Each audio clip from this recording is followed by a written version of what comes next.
친절한 경제 돋보기 온라인 대변인 브리핑. 안녕하세요. 기획재정부 온라인 대변인 김정혜입니다. 신축년 소띠 새해가 밝았습니다. 2021년 새해 첫 일출은 어느 때보다도 맑은 날씨 속에서 볼 수 있었는데요.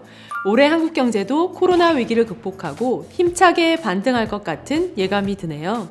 올 한 해 모든 가정에 행복과 평화가 가득하시길 기원하며 온대브리핑 시작하겠습니다. 첫 번째 소식입니다. 홍남기 부총리는 2021년 신년사에서 올해 경제 운용의 4가지 중점을 밝혔는데요. 첫째, 코로나19 위기 극복입니다.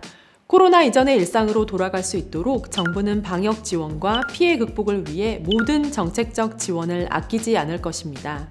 특히 지난 연말 발표한 맞춤형 피해 지원 대책을 신속히 집행할 방침인데요. 이에 대해서는 잠시 후에 보다 자세히 살펴보겠습니다. 둘째, 빠르고 강한 경기 반등입니다. 금년 성장률 3.2%, 15만 개 일자리 창출을 위해 정부는 더 열심히 뛰고 특히 고용기회가 위축된 청장년층을 위한 민간의 양질의 일자리 창출에도 주력하겠습니다. 셋째, 잠재 성장 경로를 높일 미래 대비입니다. 혁신성장 빅3 산업, 한국판 뉴딜, 친환경 그린 사회를 만들기 위한 정책 과제를 속도감 있게 추진하겠습니다. 마지막으로 예기치 않게 불거질 수 있는 리스크 요인 관리입니다. 부동산, 가계부채, 통상 이슈, 인구 문제 등에 대한 관리를 세심히 해나가겠습니다. 정부는 올해 우리 경제가 위기 극복과 경기 회복, 그리고 경제 반등을 이루어내도록 최선의 노력을 다하겠습니다. 다음 소식입니다. 정부는 지난 12월 29일 코로나19 확산에 대응한 맞춤형 피해 지원 대책을 발표하였습니다. 코로나 피해 계층 등 약 580만 명에게 총 9.3조 원을 지원하는 대책인데요. 이번 대책은 소상공인 및 고용 취약계층 긴급 피해 지원, 코로나19 대응, 방역 강화, 맞춤형 지원 패키지로 구성되어 있습니다. 먼저 코로나19로 인해 가장 많은 피해를 입은 소상공인들을 대상으로 소상공인 버팀목 자금을 지원합니다. 정부의 방역 조치로 영업이 금지 또는 제한되었거나 매출이 감소한 연 매출 4억 원 이하 소상공인 280만 명에게 현금을 직접 지원하는데요. 집합 금지 업종 300만 원, 집합 제한 업종 200만 원, 일반 업종 100만 원의 자금이 지원됩니다.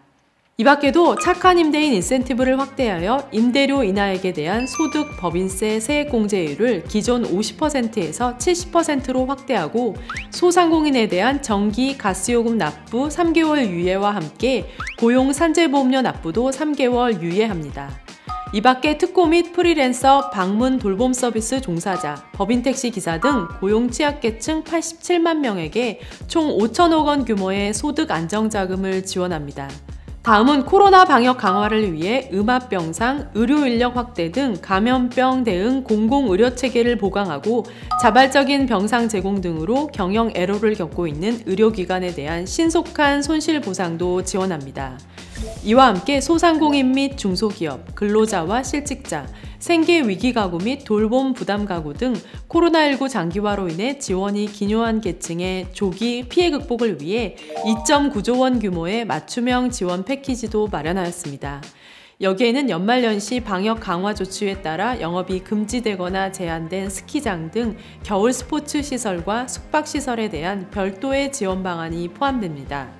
금번 맞춤형 피해 지원 대책은 1월 11일부터 지급을 개시하여 설 연휴 전까지 현금 직접 지원 수혜 대상의 약 90%에게 지급될 수 있도록 추진할 계획입니다.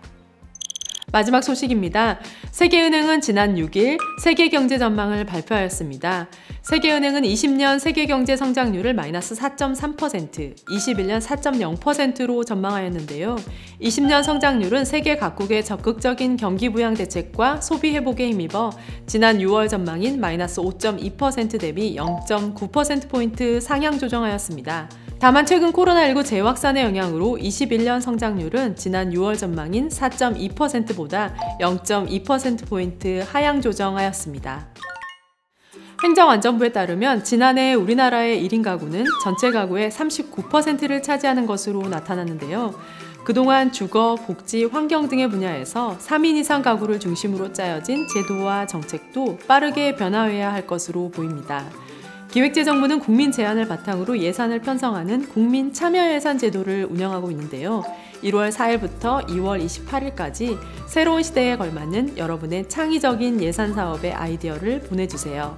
보다 자세한 사항은 국민참여예산 홈페이지를 참고하세요. 지금까지 기재부 온라인 대변인 김정혜였습니다.